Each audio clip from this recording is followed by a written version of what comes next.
देखो triangle chapter का name है ट्रायंगल चैप्टर तुम अब तक काफ़ी बार पढ़ लिया like 6th 7th 8th 9th काफ़ी बार आ चुकिया कदे एरिया ऑफ ट्रायंगल आंदा सी कदे ट्रायंगल दी प्रॉपर्टीज आंदा सी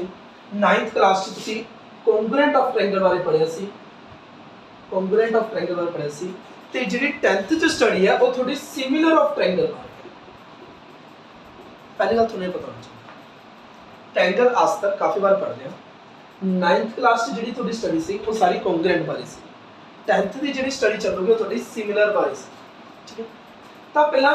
कॉन्ग्रुएंट ट्रायंगल ते सिमिलर ट्रायंगल तो पहला सब तो भाई देख लेना भी कॉन्ग्रुएंट वर्ड की होंदा है ते सिमिलर वर्ड की ठीक है लाइक एज मैं थोड़े सामने कुछ फिगर से बनाना लाइक एज पहले फिगर बनाई कोई स्क्वायर है जिसकी साइड्स 3 सेंटीमीटर है स्क्वायर है जिसकी सारी साइड्स की है 3 सेंटीमीटर एक टाइप है सेकंड कोई स्क्वायर है जिसकी सारी साइड्स 3 सेंटीमीटर है कोई स्क्वायर है मुझे मान के चलते हो जिसकी सारी साइड्स 4 सेंटीमीटर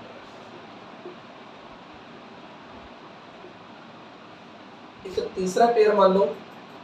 एक स्क्वायर है जिसकी सारी साइड्स 2 सेंटीमीटर है एक रेक्टेंगल है जिसकी साइड्स 3 सेंटीमीटर उसने 3 सेंटीमीटर भी बाकी जो भी है उधर के रेक्टेंगल उन देखो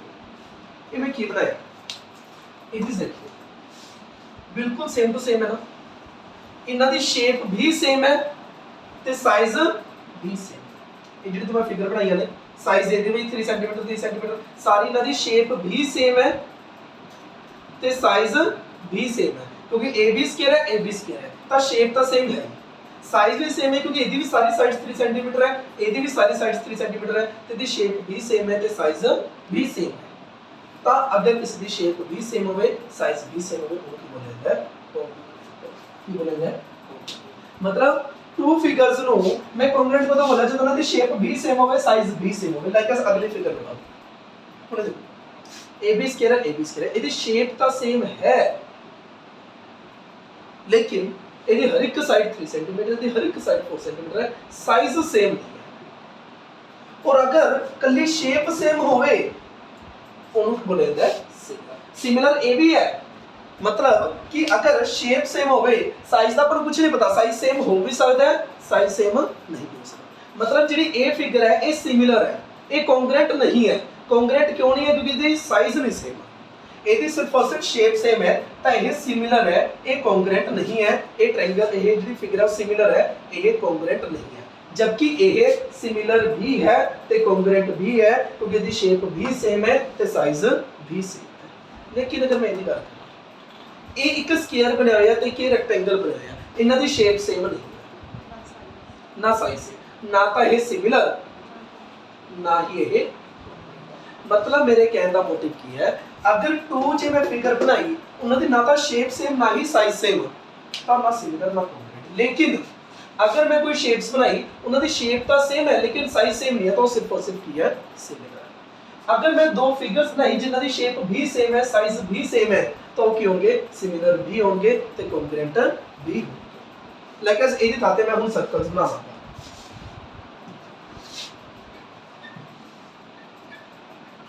लाइक एज सबसे पहले मैंने दो स्क्वायर बनाए सर्कल बनाए 3 सेंटीमीटर इन्हां दी शेप भी सेम है और साइज भी सेम ताकि किने कॉन्ग्रुएंट किने कॉन्ग्रुएंट हुन अगर मैं एक सर्कल बनादा 3 सेंटीमीटर का एक सर्कल बनादा 5 सेंटीमीटर इन्हां दी शेप तो सेम है दोनों सर्कल ने लेकिन इन्हां दा साइज नहीं सेम जे कल्ली शेप सेम होवे साइज ना सेम होवे तो सिमिलर तो है लेकिन कॉन्ग्रुएंट नहीं लाइक एज मैं एक बनाता सर्कल ते दूसरे में बनाती ट्रायंगल इन्हें का ना तो शेप सेम ना ही साइज सेम ना ही सिमिलर ना ही मतलब चैप्टर आप ट्रायंगल पढ़ रहे हैं ट्रायंगल ਦੇ ਵਿੱਚ 9th क्लास ਚ कॉन्ग्रुएंट ट्रायंगल पढ़ा सी 10th क्लास ਚ सिमिलर ट्रायंगल पढ़ांगे लेकिन सिमिलर ट्रायंगल ਤੇ कॉन्ग्रुएंट ट्रायंगल ਤੋਂ ਪਹਿਲਾਂ ਤੁਹਾਨੂੰ कॉन्ग्रुएंट ਤੇ सिमिलर ਦਾ मतलब पता होना चाहिए सिमिलर का मतलब है नदी शेप सेम है साइज सेम होवे भाਵੇਂ ना हो लेकिन कॉन्ग्रुएंट का मतलब ਕੀ है साइज भी सेम है ते शेप 20 ਐਨੀ ਗੱਲ ਸਮਝ ਚੱਲੀ ਅੱਗੇ ਹੁਣ ਲਾਈਕ ਐਸ ਮੈਂ ਕਹਾਂ कि कोई भी दो सर्कल्स बना ला टू सर्कल्स हमेशा की होंगे सिमिलर होंगे टू सर्कल्स हमेशा की होंगे सिमिलर होंगे क्यों होंगे लाइक एस इनकी शेप तो सेम ही होगी ना चाहे साइज छोटा मोटा बड़ा होवे दो सर्कल्स हमेशा की होंगे सिमिलर होंगे उसी प्रकार अगर मैं कहा दो स्क्वायर हमेशा की होंगे सिमिलर होंगे क्योंकि इनकी शेप तो सेम होगी ना साइज सेम होवे भाਵੇਂ ना होवे सिमिलर होंगे दो इक्विलेटर ट्रायंगल्स हमेशा सिमिलर होंगे क्योंकि इनकी शेप तो सेम होगी ना साइज भाਵੇਂ सेम होवे भाਵੇਂ ना होवे एनी गल समझ चली पर हुण जे मैं तुहाडे तो पूछां कि ए वाली ट्रायंगल ते ए वाली ट्रायंगल सिमिलर है किसे कह सकते जरूरी नहीं पूरे जरूरी नहीं है ਹੁਣ मैं ਤੁਹਾਨੂੰ ਦੱਸਦਾ ਵੀ ਅਸਲ ਜਿਹੜੀ ਹਜੇ ਤੱਕ ਮੈਂ ਤੁਹਾਨੂੰ ਚੀਜ਼ ਦੱਸੀ ਹੈ ਉਹ ਹਜੇ ਅਧੂਰੀ ਹੈ ਹੁਣ ਉਹਨੂੰ ਪੂਰੀ ਕਰਦਾ ਤੇ ਫਿਰ ਮੈਂ ਦੱਸੂਗਾ ਕਿ ਉਹ ਅਧੂਰੀ ਕਿਉਂ ਦੱਸਦੀ ਸੀ ਹੁਣ ਇਹ ਟੂ ਪੋਲੀਗਨਸ ਹੈ ਲਾਈਕ ਐਸ ਮੈਂ ਕਹਾਂ कि ये रेक्टेंगल है कि ये रेक्टेंगल है कि ये सिमिलर है जरूरी नहीं है क्यों नहीं जरूरी टू पॉलीगन्स ਨੂੰ सिमिलर कदों कमांगे ਜਦੋਂ ਉਹਨਾਂ ਦੇ ਕੋਰਸਪੋਂਡਿੰਗ ਐਂਗਲ ਇਕੁਅਲ ਹੋਣਗੇ ਤੇ ਉਹਨਾਂ ਦੀ ਜਿਹੜੀ ਕੋਰਸਪੋਂਡਿੰਗ ਸਾਈਡਸ ਹੈ ਉਹ ਪ੍ਰੋਪੋਰਸ਼ਨਲ ਹੋਣਗੀਆਂ ਉਹ ਕੀ ਹੋਣਗੀਆਂ ਪ੍ਰੋਪੋਰਸ਼ਨਲ ਹੋਣਗੀਆਂ ਫਿਰ ਇਹਨਾਂ ਦਾ ਮਤਲਬ ਸਮਝੋ कोरस्पोंडिंग एंगल इक्वल होंगे अगर इनका कोरस्पोंडिंग एंगल इक्वल है कैसे अगर 30 है ये 50 है तो ये 100 है वैसे मतलब नहीं बनता लाइक जैसे मान लो 40 है ये अपना 50 है या 60 मान लो कुछ भी 100 तो मान लो 80 है इस प्रकार है तो अगर इसने भी एंगल इसी प्रकार होण मतलब या फिर एंगल लगा लो जाते 80 60 40 इस प्रकार हो फिर तो सिमिलर होंगे लेकिन अगर इसके एंगल कुछ इस प्रकार हो ना कि मान लो एक हो गया 45 एक हो गया मान लो 35 कितना हो गया 45 से 35 कितना हो गया 70 एक हो गया 110 कि इस प्रकार में दोनों सिमिलर नहीं हो सकते फिर ਤੁਸੀਂ ਕਹੋਗੇ ਤੁਸੀਂ ਪਹਿਲਾਂ ਕਿਉਂ ਸਿਮਿਲਰ कहता ਸੀਗਾ कि जब मैंने दो स्क्वायर बनाए ਸੀਗੇ ਜਦੋਂ ਮੈਂ ਦੋ ਸਕੁਅਰ ਬਣਾਏ ਸੀਗੇ ਉਦੋਂ ਮੈਂ ਸਿਮਿਲਰ ਕਿਉਂ ਕੀ ਜਾਂਦਾ ਸੀ ਕਿ 3 ਸੈਂਟੀਮੀਟਰ ਦਾ ਕੋਈ ਸਕੁਅਰ ਹੈ ਇਹ 5 ਸੈਂਟੀਮੀਟਰ ਦਾ ਕੋਈ ਸਕੁਅਰ ਹੈ ਇਹਨਾਂ ਨੂੰ ਮੈਂ ਸਿਮਿਲਰ ਕਿਉਂ ਕਹਿੰਦਾ ਸੀ ਕਿਉਂਕਿ ਉਹਨਾਂ ਵਿੱਚ ਐਂਗਲ ਆਟੋਮੈਟਿਕਲੀ ਇਕੁਅਲ ਸੀ ਤਾਂ ਮੈਂ ਉੱਥੇ ਤੁਹਾਨੂੰ ਐਕਸਪਲੇਨ ਵੀ ਕੀਤਾ ਕਿ ਅਭੀ ਉਰੇ ਐਂਗਲ ਸੇਮ ਕਿਉਂ ਸੀ ਮੈਂ ਐਕਚੁਅਲੀ ਟੂ ਪੋਲੀਗਨਸ ਨੂੰ ਜਿਹੜੀ ਮੇਨ ਇਹਦੀ ਡੈਪਥ ਹੈ ਤੁਹਾਨੂੰ ਸਿਮਿਲਰ ਚ ਡਾਇਰੈਕਟ ਇਹ ਦੱਸਿਆ ਜਾਂਦਾ ਹੈ ਟੂ ਪੋਲੀਗਨਸ ਨੂੰ ਸਿਮਿਲਰ ਕਦੋਂ ਕਿਹਾ ਜਾਊਗਾ ਜਦੋਂ ਉਹਨਾਂ ਦੇ ਕੋਰਸਪੋਂਡਿੰਗ ਐਂਗਲ ਇਕੁਅਲ ਹੋਣਗੇ ਤੇ ਕੋਰਸਪੋਂਡਿੰਗ ਸਾਈਡਸ ਕੀ ਹੋਣਗੀਆਂ ਪ੍ਰੋਪੋਰਸ਼ਨਲ ਹੋਣਗੀਆਂ ਕੋਰਸਪੋਂਡਿੰਗ ਸਾਈਡਸ ਪ੍ਰੋਪੋਰਸ਼ਨਲ ਹੋਣ ਦਾ ਮਤਲਬ ਕੀ ਹੈ ਜਿਵੇਂ A ਵਾਲੀ ਸਾਈਡ ਅਪਨ A ਵਾਲੀ ਸਾਈਡ A ਵਾਲੀ ਸਾਈਡ ਅਪਨ A ਵਾਲੀ ਸਾਈਡ ਤੇ A ਵਾਲੀ ਸਾਈਡ ਅਪਨ A ਵਾਲੀ ਸਾਈਡ ਆਪਸ ਕੀ ਹੋਗੀ ਇਕੁਅਲ ਹੋਗੀ ਉਸ ਟਾਈਮ ਉਹ ਆਪਾਂ ਸਿਮਿਲਰ ਕਰਾਂਗੇ ਤਾਂ ਹੁਣ ਅਗਰ ਪੂਰੇ ਤੱਕ ਦਾ ਕੁਝ ਨਹੀਂ ਸਮਝ ਆਇਆ ਤਾਂ ਮੇਨ ਡੈਪਥ ਐਨੀ ਹੈ ਟੂ ਪੋਲੀਗਨਸ ਨੂੰ ਆਪਾਂ ਸਿਮਿਲਰ ਕਿਸ ਬੇਸ ਤੇ ਕਰਾਂਗੇ ਮੈਂ ਤੁਹਾਡੇ ਸਾਹਮਣੇ ਟੂ ਪੋਲੀਗਨਸ ਛਾਪਦੀ ਹਾਂ मतलब मैं थोड़े सामने A2 पॉलीगन्स बनाया A2 पॉलीगन्स बनाया मैं थोड़े तो पूछा सी कि सिमिलर है या नहीं तुसी जस्ट देख के नहीं दस सकते कि सिमिलर है या नहीं तुसी जस्ट देख के नहीं दस सकते सिमिलर है या नहीं ਤੁਹਾਨੂੰ ਕੀ ਦੇਖਣਾ ਪਊਗਾ ਇਹਨਾਂ ਦੇ ਐਂਗਲ ਚੈੱਕ ਕਰਨੇ ਪੈਣਗੇ ਕੀ ਚੈੱਕ ਕਰਨੇ ਪੈਣਗੇ ਐਂਗਲ ਉਹਨਾਂ ਦੇ ਅਗਰ ਕੋਰਸਪੋਂਡਿੰਗ ਐਂਗਲ ਇਕੁਅਲ ਨਹੀਂ ਅਗਰ ਉਹਨਾਂ ਦੀ ਸਾਈਡਸ ਪ੍ਰੋਪੋਰਸ਼ਨਲ ਹੈ ਫਿਰ ਤਾਂ ਸਿਮਿਲਰ ਹੋਣਗੇ ਵਰਨਾ ਸਿਮਿਲਰ ਨਹੀਂ ਹੋਣਗੇ ਤਾਂ ਹੁਣ ਮੇਰੀ ਸਪਸ਼ਟ ਜੀ ਗੱਲ ਸੁਣ ਲਓ 2 ਮਿੰਟ ਦੀ ਜਿਹੜੀ ਮੈਂ ਬੋਲੂਗਾ पहला मैं तो एक क्वेश्चन पूछे सी कि दोनों सिमिलर है नहीं तुसी कहता हां हैगी है क्योंकि इनकी शेप सेम है तो मैं कह रहा कि तुसी डायरेक्ट देख के नहीं कह सकते कि सिमिलर है अगर इसके एंगल इक्वल होंगे अगर इनकी कोरस्पोंडिंग साइड प्रोपोर्शनल होंगे फिर तो सिमिलर होगी वरना सिमिलर नहीं होगी जे मैं थोड़ा पूछा सी कि रेक्टेंगल सिमिलर है तुसी कहता सी सिमिलर है बट आप देख के नहीं कह सकते कि सिमिलर है अगर इनके एंगल इक्वल होंगे एंगल तो इक्वल है ठीक है एंगल तो इक्वल है अगर इसकी साइड्स प्रोपोर्शनल होंगे फिर ये की होंगे मतलब कि लाइक मैं कहता कि A 4 सेंटीमीटर है 4 सेंटीमीटर ये मान लो 3 सेंटीमीटर है मोर ओवर इधर मैं कहता ये 6 सेंटीमीटर है ठीक है तो ये मान लो मैं कहता 5 सेंटीमीटर हुण इसकी रेशो चेक करो 4/6 3/5 सॉरी हां 3/5 कि आपस में इक्वल है कि नहीं ये कहते हैं दोनों सिमिलर नहीं है मतलब टू पॉलीगन्स सिमिलर होते कहूंगा जो दोनों के एंगल भी सेम है जब उन्होंने एंगल भी सेम है, कोरस्पोंडिंग एंगल भी सेम है, तो उन्होंने कोरस्पोंडिंग साइड भी प्रोपोर्शनल है। हुण मैं अपनी पहला ने कही गल ते कंप्लीट करदा। मैं तुहानूं पहला गल डायरेक्ट कहती, मैं तुहानूं डायरेक्ट गल कहती सी पहला कि एक ए स्क्वायर है, एक ए स्क्वायर है जिहदी साइड 3 सेंटीमीटर है, एक ए स्क्वायर है जिहदी साइड 5 सेंटीमीटर। मैं तुहानूं कहा सी दोनों सिमिलर है क्योंकि इन्हां दी शेप भी सेम है, इन्हां दी शेप सेम है, तो एक सिमिलर है। पूरे में क्यों सिमिलर कहता सी जस्ट देख के, क्योंकि इन्हां दे एंगल देखो मैनूं दिखाई दे रहे हैं ते मोरओवर सारी साइड्स प्रोपोर्शनल ही दिखाई दे रही है। 3/5 3/5 3/5 3/5 सारी साइड्स प्रोपोर्शनल भी है ने। तो मैं डायरेक्ट तुहानूं कहता सी कि स्क्वायर सारे की होंदे ने प्रोपोर्शनल होंदे ने। समझ मैं तुहानूं कहा सी कि टू इक्विलेटरल ट्रायंगल्स हमेशा प्रोपोर्शनल हो गया। मैं तुहानूं कहा सी टू इक्विलेटरल ट्रायंगल्स हमेशा प्रोपोर्शनल हो गया। और टू इक्विलेटरल ट्रायंगल्स ਨੂੰ प्रोपोर्शनल में किस बेस ਤੇ कहता सी, मान लो मैं एक इक्विलेटरल ट्रायंगल बनाई, एक इक्विलेटरल ट्रायंगल, इक्विलेटरल ट्रायंगल ਦੇ ਸਾਰੇ एंगल कितने ਹੁੰਦੇ ਆ 60 डिग्री। ਤਾਂ एंगल ਦਾ ਇਕੁਅਲ ਮੈਨੂੰ ਪਤਾ ਚੱਲੀ ਗਈ। ਹੁਣ ਅਗਰ ਮੰਨ ਲਓ ਇਹ ਕੋਈ ਇक्विलेटरल ट्रायंगल है ਜਿਹਦੀ ਸਾਈਡ ਮੰਨ ਲਓ 2 2 2 ਹੈ, ਇਹ ਕੋਈ इक्विलेटरल ट्रायंगल है ਜਿਹਦੀ ਸਾਰੀ ਸਾਈਡਸ 5 5 5 ਹੈ। ਹੁਣ ਇਹਦਾ ਰੇਸ਼ੋ ਚੈੱਕ ਕਰੋ 2/5 2/5 2/5, ਤਾਂ ਇਹ ਆਪਸ ਵਿੱਚ। पर जो मैं गल करा टू आइसोसेलेस ट्रायंगल, जे मैं टू आइसोसेलेस ट्रायंगल बनाई उनका तो सिमिलर होना जरूरी नहीं है। मान लो मैं टू आइसोसेलेस ट्रायंगल बनाई, एक आइसोसेलेस ट्रायंगल बनाई, एक आइसोसेलेस ट्रायंगल बनाई, ਇਹਦੇ ਵਿੱਚ ਜਿਹੜੇ ਐਂਗਲਸ ਨੇ ਮੰਨ ਲਓ 40 40 ਹੈ, ਇਹ ਵਾਲਾ ਐਂਗਲ ਕਿੰਨਾ ਹੈਗਾ, ਇਹਦੇ ਵਿੱਚ ਐਂਗਲ ਮੰਨ ਲਓ 60 60 ਨੇ, ਤੇ ਇਹ ਵਾਲਾ ਐਂਗਲ ਕਿੰਨਾ ਹੈਗਾ 60 60 120, ਇਹ ਕਿੰਨਾ ਹੈਗਾ 61। ਚਲ ਇਹੀ ਮੰਨ ਲਓ। ਹੁਣ ਕੀ ਇਹਦੇ ਵਿੱਚ ਇਹ ਦੋਨੋਂ ਚੈੱਕ ਕਰੋ ਕਿ ਇਹ ਐਂਗਲ ਇਕੁਅਲ ਹੈ। ਤਾਂ ਇਨ ਸ਼ੋਰਟ ਮੈਂ ਤੁਹਾਨੂੰ ਇਹੀ ਗੱਲ ਕਹਿ ਰਿਹਾ, ਟੂ ਫਿਗਰਸ ਨੂੰ, ਟੂ ਪੋਲੀਗਨਸ ਨੂੰ ਜਸਟ ਤੁਸੀਂ ਦੇਖ ਕੇ, ਇੱਕ ਨਜ਼ਰ 'ਚ ਦੇਖ ਕੇ ਤੁਸੀਂ ਨਹੀਂ ਦੱਸ ਸਕਦੇ ਕਿ ਉਹ ਸਿਮਿਲਰ ਹੋਊਗੀ ਕਿ ਨਹੀਂ। ਟੂ ਪੋਲੀਗਨਸ ਨੂੰ ਆਪਾਂ ਸਿਮਿਲਰ ਕਦੋਂ ਕਵਾਂਗੇ, ਜਦੋਂ ਉਹਨਾਂ ਦੇ ਕੋਰਸਪੋਂਡਿੰਗ ਐਂਗਲ ਇਕੁਅਲ ਹੋਣਗੇ ਤੇ ਉਹਨਾਂ ਦੀ ਕੋਰਸਪੋਂਡਿੰਗ ਸਾਈਡ ਪ੍ਰੋਪੋਰਸ਼ਨਲ ਹੋਊਗੀ। ਲੇਕਿਨ ਮੈਂ ਸਕੇਅਰਸ ਨੂੰ ਕਿਉਂ ਸਿਮਿਲਰ कहता ਸੀ, ਕਿਉਂਕਿ ਉਹਨਾਂ ਦੀ ਕੋਰਸਪੋਂਡਿੰਗ ਸਾਈਡਸ ਪ੍ਰੋਪੋਰਸ਼ਨਲ ਹੈਗੀ ਸੀ, ਉਹਨਾਂ ਦੇ ਕੋਰਸਪੋਂਡਿੰਗ ਐਂਗਲ ਇਕੁਅਲ ਹੈਗੇ ਸੀ। मैं टू इक्विलेटरल ट्रायंगल ਨੂੰ ਕਿਉਂ ਸਿਮਿਲਰ कहता ਸੀ, ਕਿਉਂਕਿ ਉਹਨਾਂ ਦੇ ਕੋਰਸਪੋਂਡਿੰਗ ਐਂਗਲ ਇਕੁਅਲ ਹੈਗੇ ਸੀ, ਉਹਨਾਂ ਦੀ ਕੋਰਸਪੋਂਡਿੰਗ ਸਾਈਡਸ ਪ੍ਰੋਪੋਰਸ਼ਨਲ ਹੈਗੀ ਸੀ। टू सर्कल्स ਨੂੰ ਮੈਂ ਕਿਉਂ ਸਿਮਿਲਰ कहता ਸੀ, ਕਿਉਂਕਿ ਉਹਨਾਂ ਦੀ ਸ਼ੇਪ ਸੇਮ ਹੈਗੀ ਸੀ। ਉੱਥੇ ਮੈਂ ਸਿਰਫ ਪੋਲੀਗਨ ਦੀ ਗੱਲ ਕਰ ਰਿਹਾ, ਔਰ ਮੈਂ ਸਪੈਸ਼ਲੀ ਵਰਡ ਕਿਹਾ polygon, circle is not a polygon, circle polygon ਨਹੀਂ ਹੈ। ਤਾਂ ਇਹ ਗੱਲ ਸਮਝ ਚਾਹੀ, ਮਤਲਬ ਡੈਪਥ ਦੀ ਗੱਲ ਐਨੇ ਹੈ, ਸਾਰੀ ਗੱਲਾਂ ਦੀ ਗੱਲਾਂ ਚ ਨਿਚੋੜ ਇੰਨਾ ਹੈ। ट्रायंगल चैप्टर ਦਾ ਨੇਮ ਹੈ सिमिलर ट्रायंगल। ਆਪਾਂ ਟੌਪਿਕ ਪੜਨ ਜਾ ਰਹੇ ਹਾਂ।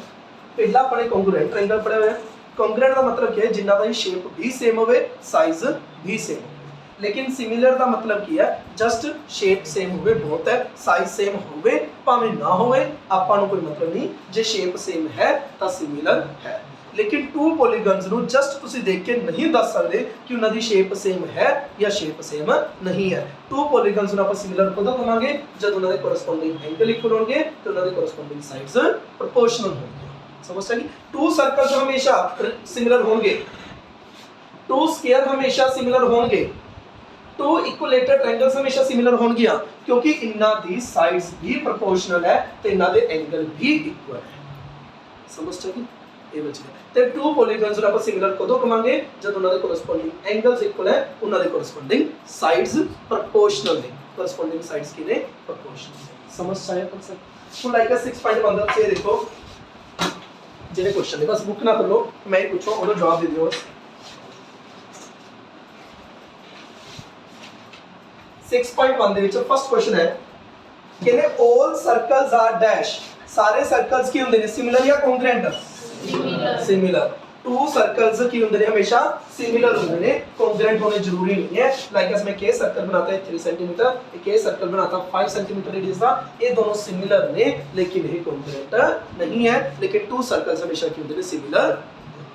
नेक्स्ट है all squares are dash, similar या कॉन्ग्रुएंट, सारे स्क्वायर्स हमेशा की होंगे सिमिलर होंगे ने। सारे स्क्वायर मान लो एक स्क्वायर है जो 3 सेंटीमीटर का है, एक स्क्वायर है जो 2 सेंटीमीटर का है, एक ही होंगे हमेशा सिमिलर होंगे, ये हमेशा सिमिलर होंगे क्योंकि इन्हां दे एंगल भी इक्वल है ते इन्हां दी कोरस्पोंडिंग साइड 2/3 2/3 2/3 2/3 साइड्स भी किने प्रोपोर्शनल ने। तां सारे सर्कल सिमिलर होंदे ने, सारे स्क्वायर सिमिलर होंदे ने। All dash triangles are similar, ਕਿਹੜੀ ਟ੍ਰਾਇੰਗਲ ਸਿਮਿਲਰ ਹੁੰਦੀਆਂ ਨੇ ਇਕੁਇਲੇਟਰਲ ਟ੍ਰਾਇੰਗਲ ਸਿਮਿਲਰ ਹੁੰਦੀ ਹੈ ਆਈਸੋਸੇਲਸ ਟ੍ਰਾਇੰਗਲ ਦਾ ਸਿਮਿਲਰ ਹੋਣਾ ਜ਼ਰੂਰੀ ਨਹੀਂ ਹੈ ਕਿਉਂਕਿ ਹੁਣੇ ਮੈਂ ਤੁਹਾਨੂੰ ਬਣਾ ਕੇ ਦਿਖਾਇਆ ਸੀਗਾ ਕਿ ਲਾਈਕ ਇਸ ਪਹਿਲਾਂ ਮੈਂ ਦੋ ਇਕੁਇਲੇਟਰਲ ਟ੍ਰਾਇੰਗਲ ਬਣਾਤਾ ਇਹਦੀ ਸਾਰੇ ਸਾਈਡਸ 3 ਸੈਂਟੀਮੀਟਰ ਹੈ ਇਹਦੀ ਸਾਰੇ ਸਾਈਡਸ 5 ਸੈਂਟੀਮੀਟਰ ਹੈ ਇਹਦੇ ਸਾਰੇ ਐਂਗਲ 60 ਹੋਣਗੇ ਅਗਰ ਇਕੁਇਲੇਟਰਲ ਹੈ ਇਹਦੇ ਸਾਰੇ ਐਂਗਲ ਇਕੁਇਲੇਟਰਲ ਹੈ ਤਾਂ 60 ਹੋਣਗੇ ਹੁਣ ਚੈੱਕ ਕਰੋ ਜਿਹੜੀ ਆਪਣੀ ਕੰਡੀਸ਼ਨ ਸੀ ਇਹਦੇ ਕੋਰਸਪੋਂਡਿੰਗ ਐਂਗਲ ਇਕੁਅਲ ਨੇ ਤੇ ਕੋਰਸਪੋਂਡਿੰਗ ਸਾਈਡਸ ਪ੍ਰੋਪੋਰਸ਼ਨਲ ਵੀ ਨੇ ਕੋਰਸਪੋਂਡਿੰਗ ਸਾਈਡਸ ਪ੍ਰੋਪੋਰਸ਼ਨਲ भी नहीं लेकिन अगर मैं दो आइसोसेलेस ट्रायंगल बनावा लाइक as मैंने के आइसोसेलेस ट्रायंगल बनाई ਜਿਹਦੇ ਚ ਸਾਈਡ ਮੰਨ ਲਓ 5 ਸੈਂਟੀਮੀਟਰ ਹੈ ਤੇ 6 ਸੈਂਟੀਮੀਟਰ ਹੈ ਇਹ ਐਂਗਲ ਮੰਨ ਲਓ ਤੁਹਾਡਾ 40 80 ਹੋ ਗਿਆ ਤੇ 100 ਹੈ ਤੇ ਇੱਕ ਹੋਰ ਆਈਸੋਸੇਲਸ ਟ੍ਰਾਇੰਗਲ ਬਣੇ ਲੱਗੇ ਤੇ 7 ਤੇ ਇਹਦੇ ਚ 8 ਸਾਈਡ ਹੈ ਕੈਂਬਲ ਲਗਾ ਲਓ ਤੇ ਇਹਦੇ ਚ ਐਂਗਲ ਮੰਨ ਲਓ 70 40 ਤੇ ਵਾਲਾ ਐਂਗਲ 40 ਹੈ ਤਾਂ ਚੈੱਕ ਕਰੋ ਇਹ ਦੋਨੋਂ ਦਾ ਹਮੇਸ਼ਾ ਸਿਮਿਲਰ ਹੋਣਗੀਆਂ ਕਿਉਂਕਿ ਇਹਨਾਂ ਦੇ ਕੋਰਸਪੋਂਡਿੰਗ ਐਂਗਲ ਇਕੁਅਲ ਨੇ ਤੇ ਕੋਰਸਪੋਂਡਿੰਗ ਸਾਈਡਸ ਪ੍ਰੋਪੋਰਸ਼ਨਲ ਨੇ ਲੇਕਿਨ ਇਹ ਦੋ ਆਈਸੋਸੇਲਸ ਟ੍ਰਾਇੰਗਲ ਨੇ ਇਹ ਸਿਮਿਲਰ ਨਹੀਂ ਹੈ ਕਿਉਂਕਿ ਇਹਨਾਂ ਦੇ ਜਿਹੜੇ ਕੋਰਸਪੋਂਡਿੰਗ ਐਂਗਲ ਹੈ ਉਹ ਆਪਸ ਵਿੱਚ ਇਕੁਅਲ ਨਹੀਂ ਹੈ ਮੋਰਓਵਰ ਸਾਈਡਸ ਵੀ ਪ੍ਰੋਪੋਰਸ਼ਨਲ ਨਹੀਂ ਹੈ ਸਮਝ ਸਕੀ ਤਾਂ two all dash triangles are similar ਕਿਹੜੀ ਟ੍ਰਾਇੰਗਲ ਸਿਮਿਲਰ ਹੋਣਗੀਆਂ ਇਕੁਇਲੇਟਰਲ ਸਮਝ ਸਕੇ पहला फिल इन द ब्लैंक्स है all circles are dash similar all squares are dash similar अगला क्या है all dash triangles are similar equilateral triangles are similar main सारी ਗੱਲਾਂ ਦਾ ਨਿਚੋੜ ਇਹੀ ਹੈ two polygons ਨੂੰ similar ਕਦੋਂ ਕਵਾਂਗੇ ਜਦੋਂ ਉਹਨਾਂ ਦੇ ਐਂਗਲਸ ਇਕੁਅਲ ਨੇ ਕੋਰਸਪੋਂਡਿੰਗ ਐਂਗਲਸ ਇਕੁਅਲ ਨੇ ਤਾਂ ਉਹਨਾਂ ਦੇ ਕੋਰਸਪੋਂਡਿੰਗ ਸਾਈਡਸ ਕੀ ਨੇ ਪ੍ਰੋਪੋਰਸ਼ਨਲ ਨੇ ਇਸੇ ਬੇਸ ਤੇ ਆਪਾਂ ਨੇ ਸਕੁਅਰਸ ਨੂੰ ਸਿਮਿਲਰ ਕੀਤਾ ਸੀ ਇਸੇ ਬੇਸ ਤੇ ਆਪਾਂ ਨੇ ਇਕੁਇਲੇਟਰਲ ਟ੍ਰਾਇੰਗਲਸ ਨੂੰ ਸਿਮਿਲਰ ਕੀਤਾ ਸੀ ਤੇ ਮੋਰ ਓਵਰ ਸਰਕਲਸ ਦੇ ਆਪਸ ਵਿੱਚ ਕੀ ਹੁੰਦੇ ਨੇ similar अगला क्वेश्चन है two polygons of the same number of sides are similar if their corresponding angles are equal and their corresponding sides are proportional ਹੁਣ ਅਗਲਾ क्वेश्चन है ये फर्स्ट क्वेश्चन सी सेकंड क्वेश्चन को can it give two different example a pair of similar figure the example दे दो अब बोलो two equilateral triangles are always similar two squares are always similar two circles are always similar then non similar the example दो मैं कि एक कह दो एक ले लो equilateral triangle एक ले लो isosceles triangle ये non similar एक ले लो circle एक ले लो square एक ले लो pentagon एक ले लो triangle कैंबल ले लो सारे की आपस में non similar again last question of this exercise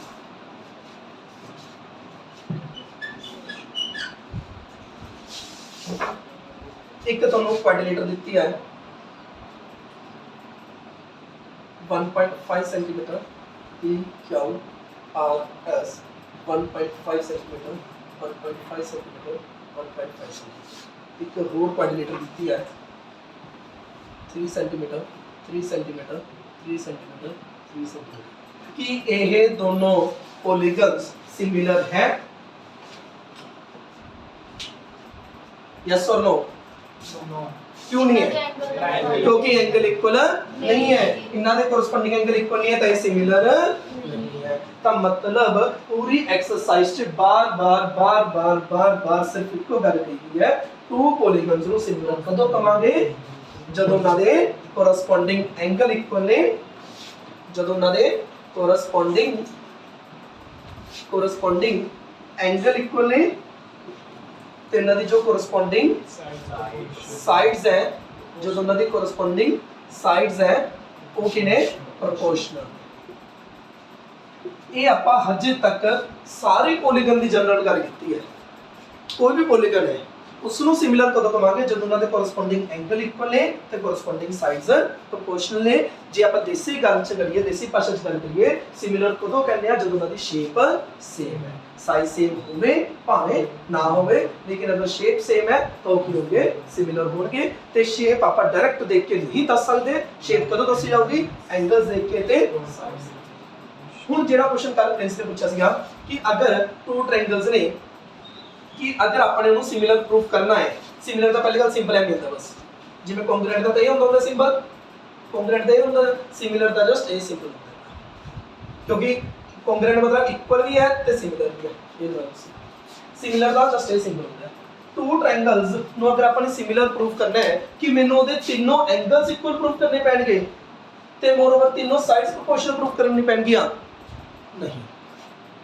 math ਵਾਲੇ ਨੇ ਕੰਮ ਸੌਖਾ ਕਰਤਾ। ਕਹਿੰਦੇ ਅਗਰ ਤੁਸੀਂ ਇਹ ਪ੍ਰੂਫ ਕਰ ਦੋ ਕਿ ਇਹਦੇ ਕੱਲੇ ਤਿੰਨੋਂ ਐਂਗਲ ਇਕੁਅਲ ਨੇ, ਇਹ ਵਾਲਾ ਐਂਗਲ ਇਹਦੇ ਇਕੁਅਲ, ਇਹ ਵਾਲਾ ਐਂਗਲ ਇਹਦੇ ਇਕੁਅਲ, ਇਹ ਵਾਲਾ ਐਂਗਲ ਇਹਦੇ ਇਕੁਅਲ ਹੈ, ਤਾਂ ਪੱਕਾ ਉਹ ਸਿਮਿਲਰ ਹੋਣਗੀਆਂ, ਉਹਨਾਂ ਦੀ ਸਾਈਡਸ ਪੱਕਾ ਪ੍ਰੋਪੋਰਸ਼ਨਲ ਹੋਣਗੀਆਂ। ਅਗਰ ਉਹਨਾਂ ਦੇ ਐਂਗਲ ਇਕੁਅਲ ਨੇ ਨਾ, ਅਗਰ ਉਹਨਾਂ ਦੇ ਐਂਗਲ ਇਕੁਅਲ ਨੇ, ਕੱਲ ਆਪਾਂ ਥਿਓਰਮ ਕਰਾਂਗੇ, ਆਪਾਂ ਟੂ ਟ੍ਰਾਇੰਗਲਸ ਲਵਾਂਗੇ, ਅਗਰ ਉਹਨਾਂ ਦੇ ਆਪਾਂ ਸਿਰਫ ਐਂਗਲ ਇਕੁਅਲ ਲਵਾਂਗੇ ਤੇ ਆਪਾਂ ਦੇਖਾਂਗੇ ਉਹਨਾਂ ਦੀ ਸਾਈਡਸ ਆਪਣੇ ਆਪ ਪ੍ਰੋਪੋਰਸ਼ਨਲ ਆ ਜਾਣਗੀਆਂ। ਆਪਾਂ ਸਿਰਫ ਔਰ ਸਿਰਫ ਟੂ ਟ੍ਰਾਇੰਗਲਸ ਲਵਾਂਗੇ, ਉਹਨਾਂ ਦਾ ਐਂਗਲ ਇਕੁਅਲ ਲਵਾਂਗੇ ਤੇ ਆਪਾਂ ਦੇਖਾਂਗੇ ਉਹਨਾਂ ਦੀ ਸਾਈਡਸ ਆਪਣੇ ਆਪ ਪ੍ਰੋਪੋਰਸ਼ਨਲ ਆ ਜਾਣਗੀਆਂ ਤੇ ਆਪਾਂ ਕਹਾਂਗੇ ਉਹ ਕਿਵੇਂ ਸਿਮਿਲਰ ਹੋਗੀ ਬਾਈ ਇਹ ਕ੍ਰਾਈਟੇਰੀਆ। ਅਗਰ ਮੈਂ ਕੱਲੀ ਸਾਈਡਸ ਨੂੰ ਪ੍ਰੋਪੋਰਸ਼ਨਲ ਦਿਖਾਦਾ ਤਾਂ ਵੀ ਉਹ ਸਿਮਿਲਰ ਹੋਣਗੀਆਂ। ਅਗਰ ਅਗਲੀ ਆਪਾਂ ਥਿਓਰਮ ਕਰਾਂਗੇ ਕਿ ਜਸਟ ਅਗਰ ਮੈਂ ਕਹਤਾ ਕਿ ਇਹਨਾਂ ਦੀ ਸਾਈਡਸ ਪ੍ਰੋਪੋਰਸ਼ਨਲ ਨੇ ਤਾਂ ਉਹ ਵੀ ਸਿਮਿਲਰ ਹੋ ਜੂਗੀ, ਕਿਉਂਕਿ ਅਗਰ ਸਾਈਡ ਸਿਮਿਲਰ ਨੇ, ਉਹ ਸਾਈਡਸ ਪ੍ਰੋਪੋਰਸ਼ਨਲ ਹੈ ਤਾਂ ਐਂਗਲ ਆਪਣੇ ਆਪ ਇਕੁਅਲ ਹੋ ਜਾਣਗੇ। ਸਮਝ ਸਕਦੇ ਹੋ? ਕੋਈ ਵੀ ਬਾਕੀ ਕੁਝ ਕਰਾਂਗੇ ਉਹ ਆਪਾਂ ਅੱਗੇ ਕਰਾਂਗੇ। ਸਮਝ ਸਕਦੇ ਹੋ ਕਿ ਇਸ ਐਕਸਰਸਾਈਜ਼ ਤੇ ਜਸਟ ਇਹੀ ਸੀਗਾ, all circles are similar, all squares are similar, all equilateral triangles are similar। ਤੇ ਉਸ ਤਰ੍ਹਾਂ ਕੀ ਸੀਗਾ, two polygons are said to be similar if their corresponding angles are equal and their corresponding sides are proportional।